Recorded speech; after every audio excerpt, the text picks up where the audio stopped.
মৰমৰ শিক্ষাৰ্থীসকল আমি ইতিমধ্যে অনুশীলনী ৰিভিজন 1ৰ কেইটামান কোৱেশ্চন কৰিলোঁ। আজি মই তোমালোকক কোৱেশ্চন নম্বৰ 13ৰ পৰা আৰু কেইটামান কোৱেশ্চন কৰি দিম। তোমালোকৰ 13টো মই প্ৰশ্নটো লিখি থৈছোঁ। প্ৰশ্নটো চোৱা, ধৰণ কাৰ্য নকৰাকৈ তলৰ পৰিমেয় সংখ্যাবোৰক দশমিকত প্ৰকাশ কৰা। তোমাক এইটো পৰিমেয় সংখ্যা দিয়া আছে, তুমি ইহঁতক দশমিকত প্ৰকাশ কৰিব লাগে আৰু কিন্তু হৰণ কৰিব মানা কৰিছে। আৰু তোমালোকে জানা দশমিক ভগ্নাংশবোৰৰ কি হয়, হৰবোৰ হয় 10, 100, 1000, 10000 এনেকৈ থাকে। তাৰমানে একৰ পিছত শূন্য থকা সংখ্যা থাকে হৰবোৰ দশমিক ভগ্নাংশবোৰৰ। গতিকে আমি যিহেতু ইয়াতে হৰণ কৰিব নোৱাৰোঁ, অৰ্থাৎ দীঘল হৰণ কৰিব পেলাই আমি কৰিব নোৱাৰোঁ, সেইকাৰণে আমি কি কৰিব লাগিব, দশমিকত প্ৰকাশ কৰিবৰ কাৰণে সংখ্যাবোৰ প্ৰথমতে যিটো পৰিমেয় সংখ্যা দিয়া থাকে তাক লঘিষ্ঠ আকাৰ আছেনে নাই চাই ল'ব লাগিব। যদি নাথাকে আমি লঘিষ্ঠ আকাৰত প্ৰকাশ কৰি ল'ম আৰু তাৰ পিছত আমি কি কৰিম, হৰবোৰ একৰ পিছত শূন্য থকা সংখ্যালৈ লৈ যাম। এইটো ক্ষেত্ৰত আমি মন কৰিব লাগিব যে আমাৰ যিটো সংখ্যা থাকে তাতকৈ সাধাৰণতে একৰ পিছত শূন্য থকা সংখ্যাটো বেছি হয়। উদাহৰণস্বৰূপে তোমালোকৰ যদি 25 আছে, 25টোৰ আগত একৰ পিছত শূন্য থকা সংখ্যা হ'ল 10, তাৰ পিছত তোমালোকৰ আছে 100। 25ক তুমি 10লৈ নিব নালাগে, তুমি কি কৰিব লাগিব, তাৰ নিয়াৰেষ্ট নাম্বাৰটো বা তাৰ আগত বেছি হ'ব তাৰমানে। আৰু 25টো আমি দেখিলেই গম পাওঁ যে 25ৰ যদি তুমি হৰটো 25 আছে, হৰটোক যদি 4ৰে পূৰণ কৰি দিয়া তেতিয়া তোমালোকে কি পাবা, 100 পাই যোৱা। হৰক 4ৰে পূৰণ কৰি মই 100 কৰিব চেষ্টা কৰাৰ লগে লগে মই লবটোকো কি কৰিব লাগিব, 4ৰে পূৰণ কৰি দিব। কাৰণ তেতিয়াহে তোমালোকৰ 4 4 কাটা গৈ আল্টিমেটলি একেটাই থাকি যাব। তেতিয়া তোমাৰ এইটো কি হৈ গ'ল, 4 7 গুণ 28 আৰু এইটো হৈ গ'ল 100। যেতিয়া হৰটো একৰ পিছত শূন্য থকা সংখ্যা হয় তেতিয়া আমি কি কৰিব লাগে, আমাৰ নিয়মটো আছিলে আমি লবটো যেনে আছে তেনেভাৱে লিখি থওঁ আৰু তাৰপিছত হৰত যেইটা শূন্য আছে, একৰ পিছত যেইটা শূন্য আছে, তোমালোকৰ দশমিকৰ পিছত সিমানটা সংখ্যা থাকিব লাগে। ইয়াতে যিহেতু হৰত তোমালোকৰ দুটা শূন্য আছে, গতিকে দশমিক বিন্দু তুমি সোঁহাতৰ পৰা দুটা ঘৰ আগুৱাই দিব লাগিব। তাৰমানে এঘৰ দুঘৰ ইয়াত যিহেতু আছে, গতিকে মই দশমিক বিন্দুটো দি থৈ দিলোঁ। কিন্তু তোমালোকে ইয়াতে কেতিয়াবা ইচ্ছা কৰিলে শূন্য এটাও লিখি দিব পাৰা। অৰ্থাৎ আমাৰ উত্তৰটো পালোঁ 0.28। তোমালোকৰ নিশ্চয় ধৰিব পাৰিছা। কিন্তু ইয়াতে তুমি 25ক বাৰু 4ৰে পূৰণ কৰিব লাগে, মুখে মুখে গম পালা। আৰু এই লঘিষ্ঠ আকাৰত আছেই, সেইকাৰণে মই লঘিষ্ঠ আকাৰত প্ৰকাশ কৰিব লগা নহ'ল। কিন্তু তোমালোকে যদি এই সংখ্যাটো মন কৰা, 40ক লঘিষ্ঠ আকাৰত আছে, 40ক কিহেৰে পূৰণ কৰিলেনো একৰ পিছত শূন্য থকা সংখ্যা পাম আমি গম পোৱা নাই, জাষ্ট চায়ে গম পোৱা নাই। তেতিয়া সাধাৰণতে আমি কি কৰোঁ, মই তোমালোকৰ নিয়মটো কৈ দিছোঁ। তুমি 40 ল'লা আৰু একৰ পিছত যিহেতু শূন্য থকা সংখ্যা লাগে, তুমি 40তকৈ ডাঙৰ সংখ্যা এটা একৰ পিছত শূন্য থকা ধৰাচোন 100। মই এইটো মাজৰ এই ভাজ্যটো মই নিজৰ পৰা ধৰিছোঁ, এনেই লিখি লৈছোঁ, মই সেইটো পাব খুজিছোঁ। এতিয়া তুমি যদি 4 দুবাৰ যাব, 4 দুগুণ 8 হ'লে শূন্য হ'ব, 20 হৈ গ'ল। লব 0 পোৱালৈকে তুমি মানে ভাগশেষ 0 পোৱালৈকে তুমি কৰি গৈ থাকা। গতিকে মই যদি ইচ্ছা কৰোঁ, মই নিজেহে ধৰিছিলোঁ আৰু এটা শূন্য দিলোঁ, শূন্য নামি আহিল, মানে এইটো শূন্যও ধৰিলোঁ, তাৰমানে 1000 লৈছিলোঁ ধৰা। এতিয়া মই দেখিছোঁ যে 5 বাৰ যদি পূৰণ কৰোঁ, 4 5 গুণ 20 হয়, শূন্য হয়, আৰু এইটো শূন্য লগত মানে ভাগশেষটো তোমালোকৰ শূন্য হৈ গ'ল। গতিকে মই ৰাফৰ কৰি দেখিলোঁ, কাৰণ এইটো পূৰণ কৰি এইটো সংখ্যা পাম। গতিকে ৰাফৰ কৰি মই দেখিলোঁ 40ক যদি মই 25ৰে পূৰণ কৰোঁ, তেনেহ'লে তোমালোকৰ ওপৰতো 25ৰে পূৰণ কৰা, আৰু এইটো দেখিলা তোমালোকৰ কি হৈ গ'ল, এই দুটা পূৰণ কৰিলে তুমি 1000 পাই গ'লা। পূৰণ কৰি চাব পাৰা, কাৰণ তোমালোকে জানা এইটো যোগ কৰি ভাজক পূৰণ ভাগফল যোগ বাকী সমান ভাজ্য হয়, হয়নে? সেইকাৰণে আমি এইটো পালোঁ আৰু ওপৰত পালোঁ 75। তাৰমানে আমি দেখিলোঁ যে এই সংখ্যাটো উলিয়াব পাৰোঁ। এই ক্ষেত্ৰতো চোৱাচোন মই কৰি দেখাইছোঁ বাৰু তোমালোকক। 25 আছিলে ন, 25ক মই 25তকৈ ডাঙৰ সংখ্যা মই 10টো ল'ব নোৱাৰোঁ, 100 লৈছিলোঁ। গতিকে 4 বাৰ কৰোঁতে দেখিছা 25 4 গুণ 100 মিলি গৈছিল। সেইকাৰণে মই ইয়াক 4ৰে পূৰণ কৰিছিলোঁ। কিছুমান দেখিলেই গম পাই যাওঁ, সেইকাৰণে সেইটো মুখে মুখে কৰিলোঁ, কিন্তু ইয়াত দেখি গম নাপাই পেলাই আমি তেনেকৈ কৰিলোঁ। এতিয়া মই এই প্ৰশ্নটোলৈ আহিলোঁ। চোৱা, তোমালোকৰ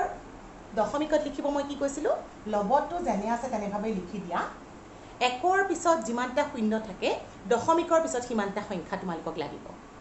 এতিয়া তোমালোকৰ একৰ পিছত 3টা সংখ্যা আছে, কিন্তু ইয়াতে দুটাহে পাইছোঁ, এঘৰ দুঘৰ। মই গতিকে শূন্য এটা আগত দিলোঁ, শূন্য দিলেতো 075 একেই থাকিলে, হয়নে? তেতিয়া মই ইয়াত দশমিক বিন্দুটো দি দিলোঁ, আৰু আগত এটা শূন্য তুমি ইচ্ছা কৰিলে লিখিব পাৰা বা নিলিখিবও পাৰা। গতিকে এইটো তোমালোকৰ দশমিকত প্ৰকাশ হৈ গ'ল, হৈছে? তো তাৰমানে তোমালোকে দেখিছা যে কেতিয়াবা আমি মুখে মুখে কৰিব পাৰোঁ আৰু কেতিয়াবা আমাক কি হয়, সংখ্যাটো কৰি চাব লগা হয়, কিহেৰেনো পূৰণ কৰিম সেই কথাটো। তোমালোকক মই আৰু ইয়াৰে 3 নম্বৰটো তোমালোকৰ 3 ডিভাইডেড বাই 3 ডিভাইডেড বাই 100 আছে তুমি মুখে মুখে গম পাই গৈছা হয়নে 3 নম্বৰ 3 টো কি আছে তোমালোকৰ ইয়াতে কোৱেশ্চনটো আছে 3 বাই 100 এবাৰ তোমালোকৰ 100 কৰাই আছে হৰটোৰ কাৰণ একৰ পিছত শূন্য থাকিলে হৈ গ'ল যেহেতু কৰা আছে গতিকে মই লগতো লিখি ললো একৰ পিছত দুটা শূন্য গতিকে মোক ইয়াৰ আগত দশমিকৰ পিছত দুটা সংখ্যা লাগে যেহেতু নাই মই এটা শূন্য দিলো 0 3 আৰু 3 মাজত কোনো পাৰ্থক্য নাই গতিকে ইয়াতে মই ইচ্ছা কৰোতে দশমিক বিন্দুটো দি দিছো হৈছে এবাৰ মই যাওঁ কোৱেশ্চন নম্বৰ তোমালোকৰ 4 লৈ মানে ইয়াৰে 4 টো যেটো কৈছো তোমালোকে এনেকুৱা ধৰণৰ আৰু কোৱেশ্চনছ প্ৰেক্টিছ কৰিব পাৰিবা দেই 23 ডিভাইডেড বাই তলত আছে 5 স্কয়াৰ ইনটু 2 কিউব ওকে এই কোৱেশ্চনটো কিন্তু আমি যদিও তোমালোকৰ অবভিয়াসলি এটো লঘিষ্ঠ আকাৰত আছে হা এটা তুমি কাটাকাটি কৰিব নোৱাৰা পূৰণ কৰি আকৌ ডাঙৰ কৰাৰ প্ৰয়োজন নাই কাৰণ তুমি জানা 5 দুগুণ 10 হয় হয়নে গতিকে মই যদি এটো অকমান ভাঙি লিখো মৌলিক উৎপাদকত হৈ আছে 2 স্কয়াৰ ইনটু 2 বুলি লিখিব পাৰোনে 2 কিউব পাৰো হয়নে আৰু ইফালে তোমালোকৰ 5 দুগুণ এটো যদি 5 দুগুণ 10 স্কয়াৰ কৰি দিলে 100 পাই গলো গতিকে মই ইয়াৰ লগত এটা 5 পূৰণ কৰিলে এই দুটাও 10 হৈ যাব সেইকাৰণে এটো পূৰণ কৰি কাৰণ এই কথাখিনি এই পৰা এটো লৈ এটো আমি আগৰটোই লিখিছিলো হা এতিয়া মোৰ তলত কি হৈ গল তেনেহলে এটো পূৰণ কৰ ওপৰটো 5 গুণ 15 5 হাতে গল 1 5 দুগুণ 10 1 11 আৰু ইয়াতে কেটা 10 হল 5 দুগুণ 10 এটা 10 স্কয়াৰ আছে দুটা 10 তিনটা 10 মানে একৰ পিছত তিনটা শূন্য হল তাৰ মানে এতিয়া আমি সংখ্যাটো লগতো লিখি ললো তিনটা শূন্য আছে দশমিক বিন্দু দি দিলো তাৰ মানে আমি কিমান পালো 0.115 এটো হল আমাৰ উত্তৰ দেই এবাৰ নম্বৰ 5 টো চোৱা নম্বৰ 5 ত আছে তোমালোকৰ 14 ডিভাইডেড বাই 175 এই প্ৰশ্নটো কিন্তু তোমালোকৰ লঘিষ্ঠ আকাৰত নাই তুমি প্ৰথমতে লঘিষ্ঠ আকাৰত লৈ লোৱা কাৰণ এটুকু তোমাৰ হাতেৰে হৰণ যায় এটু হাতেৰে হৰণ যায় মই কাটাকাটি যদি কৰো এটু পালো 7 তলৰ লাইনত দৰকাৰে কৰিবা 7 দুগুণ 14 7 দুগুণ 14 আৰু ইফালে 3 থাকি গল 7 5 গুণ 35 গতিকে আমি পাই গলো 2/25 আৰু এটো গম পালে কি হেৰে কৰিব লাগিব এটুকু পূৰণ কৰি দিয়া 4 ৰে এটুকু 4 ৰে তলত হৈ গল 100 আৰু ওপৰত হৈ গল 8 গতিকে উত্তৰটো কিমান হল 8 লিখিলো যেটো মোৰ দুটা সংখ্যা লাগে দশমিক এটা দিলো এটো হৈ গল উত্তৰটো 0.08 তোমালোকৰ নিশ্চয় এনেকুৱা ধৰণৰ প্ৰশ্নবোৰ ক্লিয়াৰ হ'ল এবাৰ মই যাওঁ তোমালোকক নেক্সট শতকৰা তলৰ শতকৰাবোৰ ভগ্নাংশত প্ৰকাশ কৰা কোৱেশ্চন নম্বৰ 14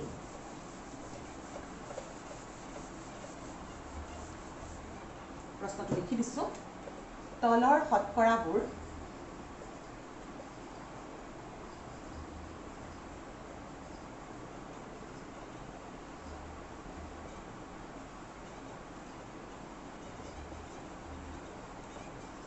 তোমালোকৰ শতকৰা কি আছিল মনত আছে নে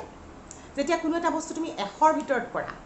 100ৰ ভিতৰত কৰাটোকে আমি শতকৰা কওঁ পাৰ্সেন্টেজ যেনেকৈ তোমালোকৰ পৰীক্ষাত নম্বৰ উলাবলৈ দিছিলে ধৰা তুমি ধৰা পৰীক্ষা এটাত 50ৰ ভিতৰত 40 পালা তোমাক যদি কোনে তোমাৰ পাৰ্সেন্টেজ কি তাৰমানে তুমি কি কৰিবা এটো আউট অফ 100 উলিয়াই লবা 50ৰ ভিতৰত যদি তুমি 40 পোৱা এনেকৈ লিখিবা আৰু 50ৰ ভিতৰত 40 পালো ঐকিক নামেৰে কৰিব পাৰো গতিকে 1ৰ ভিতৰত কি কমি যাব হৰণ কৰিলো আকৌ 100ৰ ভিতৰত যেতিয়া উলিয়াই লও মানে 40 50 পুৰণে কাটাকাটি কৰি দিও হা তাৰমানে তুমি কি হয় উত্তৰ 80 পোৱা তোমালকে কোৱা নাই 40 পালে মানে 80% পাইছো হয়নে তাৰমানে আউট অফ 100 তুমি যেতিয়া কৰা 100ৰ ভিতৰত যেতিয়া কৰা হেতুকে কোৱা হয় তোমালোকৰ শতাংশ এটা শতাংশ যদি দিয়া থাকে তাৰমানে আমি বুজি পালো যে ডিভাইডেড বাই হৰটো 100 আছে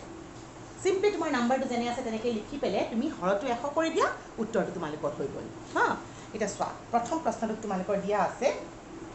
number 1 on দিয়া আছে 53% পার্সেন্টটো কিন্তু এটা তোমাকে ডট ডট দি নিদিবা দেই এটো কিন্তু লিখাৰ ভুল হৈ এটো কারেক্ট নহয় তুমি দুটা শূন্য টাইপত দিব লাগে গতিকে এটো কি হয় 53 শতাংশ মানে ডিভাইডেড বাই 100 গতিকে 100 কৰি দিলা 53/100 তোমালোকৰ ভগ্নাংশত প্ৰকাশ কৰা হৈ গল আৰু যদি কাটাকাটি যায় কাটাকাটি কৰি দিবা হল ইয়াৰ তোমালোকৰ 2 নম্বৰটো আছে 0.5% okay so 0.5% half আছে হৰটো তুমি 100 লিখি দিয়া হল এনেকে আমি ভগ্নাংশ নেৰু গতিকে কি কৰিম এটো 100 আৰু ইয়াৰ তলত আমি এটা 1 আছে বুলি ভাবিব পাৰো প্ৰতিক্ৰম লৈ দিয়া হৈ গল 1/100 তাৰ মানে ভগ্নাংশত কৰিলে 1 গুণ 1 2 100 গুণ 200 তাৰ মানে 1/200 নেক্সট তোমালোকৰ 4 নম্বৰটো চোৱা 100% 100% মানে কি 100/100 পাৰ্সেন্ট মানে 100 আছিলে সো ডিভাইড কৰি দিলে 1 পালা 100% মানে গোটা বস্তু এটা হৈ গ'ল হা তাৰপিছত তোমাৰ নেক্সট আছে দশমিকত থাকিলেও একেই কথা মই গোটেইবোৰ কৰা নাই 3 নম্বৰটো কৰি দিয়া নাই আৰু 0.01% এটা 0.01 মানে 0.01 by 100 কিন্তু আমি দশমিকত সংখ্যাটো নেৰু হা গতিকে মই কি কৰিম ইয়াৰ পৰা দশমিক বিন্দুটো উঠাব লাগিলে 01 আছে দশমিক বিন্দু উঠাব লাগিলে মই ইয়াক 1 ৰ পিছত দুটা শূন্য দি পূৰণ কৰিব লাগিব কাৰণ দশমিকৰ পিছত দুটা সংখ্যা আছে ইয়াতে 100 আছিল গতিকে 1 ৰ পিছত মই দুটা সংখ্যা দি পূৰণ কৰিম শূন্য দি পূৰণ কৰিম অৰ্থাৎ মই ওপৰত কি পাই গলো 0.0100 হল দশমিক কাটি গল আৰু এইফালে পাই গলো মই একক দশক হাজাৰ 10000 পাই গলো এইটো হল আমাৰ উত্তৰ নম্বৰ 14 টোৰ উত্তৰ এবাৰ আমি নেক্সট কোৱেশ্চন যাও 15 লৈ তোমালোকৰ কোৱেশ্চন নম্বৰ 15 টো আগৰটোৰ উল্টা তলৰ ভগ্নাংশবোৰক শতকৰা ৰূপত লিখা এবাৰ ভগ্নাংশ দিয়া আছে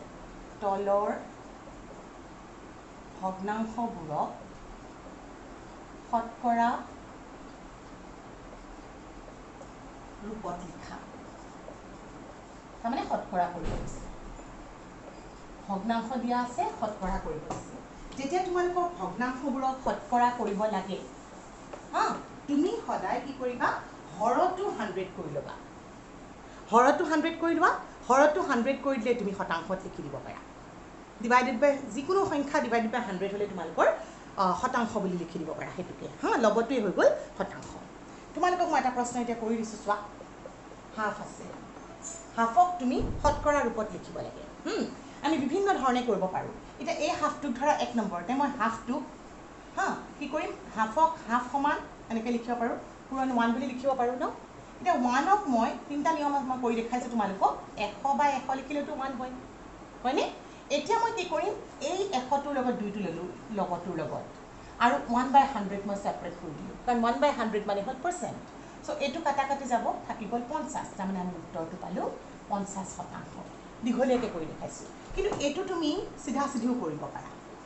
সিধা সিধি অৰ্থাৎ কেনেকৈ হাফ হাফটোক তুমি ডাইৰেক্টলি 50 ৰে পূৰণ কৰি দিলেওতো 100 হয় বুলি জানা